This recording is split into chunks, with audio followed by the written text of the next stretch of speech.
बार बार पेशाब जाना, रात में उठ के पेशाब जाना, या हर बार जब पेशाब जाते हैं तो कपड़े गीले हो जाना, कंप्लीट वॉइडिंग नहीं हो पाना, या फिर पुअर यूरिनरी हिस्ट्री। नमस्कार, हाय, हेलो, वड़क्कम। मेरा नाम डॉक्टर रोहित अग्रवाल है। मैं एक इंटरवेंशनल रेडियोलॉजिस्ट हूँ और पिछले कई वर्षों से मिनिमली इन्वेजिव नॉन स्कैल्पल यानी बिना किसी सर्जरी के कई सारी बीमारियों का ट्रीटमेंट करता आ रहा हूँ।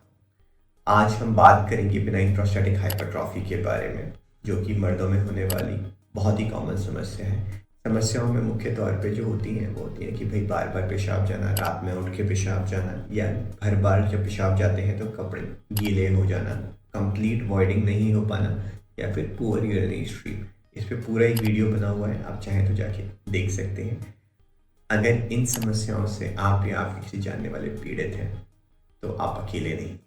ये बीमारी कॉमन है और उससे भी अच्छी बात ये है कि इस बीमारी का नॉन सर्जिकल ट्रीटमेंट अब उपलब्ध है, जिस पे आज हम डिटेल में चर्चा करेंगे इस वीडियो के अंदर, जिसको हम अपनी भाषा में प्रोस्टैटिक आर्टरी एम्बोलाइजेशन बोलते हैं। तो जब हम बात करते हैं प्रोस्टैटिक आर्टरी एम्बोलाइजेशन की, तो सबसे इम्पॉर्टेंट चीज़ है कि होती क्या है प्रोस्टैटिक आर्टरी एम्बोलाइजेशन।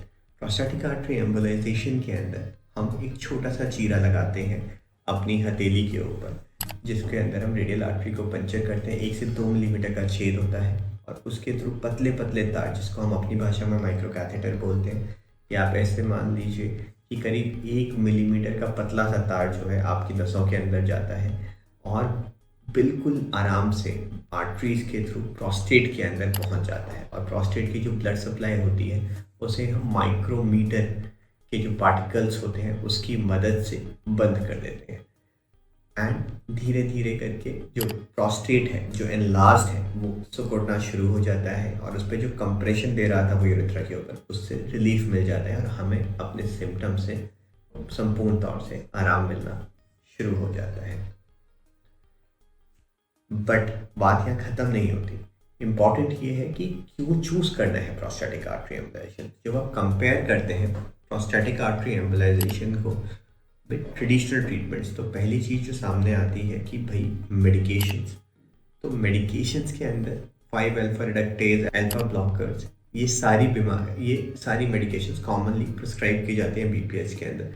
बट बहुत सारे मरीजों को इससे साइड इफ़ेक्ट होते हैं, लॉस ऑफ लिबिडो होता है, चक्कर आता है, हाइपोटेंशन होता है, जिसकी वजह से मरीज अपनी डे टू डे एक्टिविटीज़ बहुत बार नहीं कर पाते हैं। जबकि पीए की बात करें तो डे केयर प्रोसीजर है, मिनिमली इन्वेजिव है, कोई चीरा नहीं, कोई टाँका नहीं, और नेक्स्ट डे से आप अपनी एक्टिविटीज़ को रिज्यूम कर सकते हैं। ट्रेडिशनल सर्जरीज के अंदर सबसे कॉमन जो है वो है टर्प यानी ट्रांसयूरेथ्रल रिसेक्शन ऑफ प्रोस्टेट। अब इसके अंदर जनरल एनेस्थीसिया या स्पाइनल एनेस्थीसिया की ज़रूरत होती है, जिसके अपने अलग साइड इफ़ेक्ट्स हैं। दूसरा, ब्लीडिंग का रिस्क बहुत ज़्यादा है। अगर किसी पेशेंट को ब्लड थिनर्स चल रहे हैं तो उसको ब्लीडिंग काफ़ी हो सकती है जब टर्प किया जाता है। एंड तीसरी चीज़ ये है कि हॉस्पिटल स्टे लंबा रहता है। पीए में जब हम बात करते हैं तो ब्लीडिंग का रिस्क कोई है ही नहीं, एंड हॉस्पिटल स्टे ना के बराबर है। आप सेम डे आएंगे, सेम डे घर जाएंगे। एंड तीसरी सबसे इम्पॉर्टेंट बात, कोई सेक्सुअल साइड इफेक्ट जो होते हैं वो ना के बराबर होते हैं, जो कि टर्प के अंदर होते हैं। तो इसका मतलब तो ये हुआ कि भैया हम भारत के हर दूसरे पुरुष को जो 50 साल से ऊपर का है उसको लेके प्रोस्टैटिक आर्टरी एम्बोलाइजेशन करना शुरू कर दें। नहीं, सबका नहीं करना है सर। उन लोगों का करना है जिनको दवाइयों से साइड इफ़ेक्ट्स हो रहे हैं, या जो लंबे समय तक दवाइयाँ लेने में असमर्थ हैं, जिनको हाई रिस्क सर्जरीज नहीं चाहिए है, जिनका प्रोस्टेट का साइज़ 50 सीसी से ऊपर का है।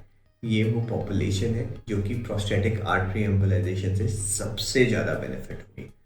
तो वीडियो आपने अगर यहाँ तक देखा है तो आपको एक बात तो समझ में आई गई होगी कि अगर इस तरीके की किसी भी इंसान को ऐसी परेशानी है तो पीए के ऑप्शन को एक्सप्लोर ज़रूर करें। आसपास के इंटरवेंशनल रेडियोलॉजिस्ट से एक बार ज़रूर मिलें। और अगर किसी आपके जानने वाले में इस तरीके की बीमारी नहीं भी है तो भी वीडियो को शेयर ज़रूर करें, क्योंकि बहुत बार हम लोग अकेले में परेशान हो रहे होते हैं।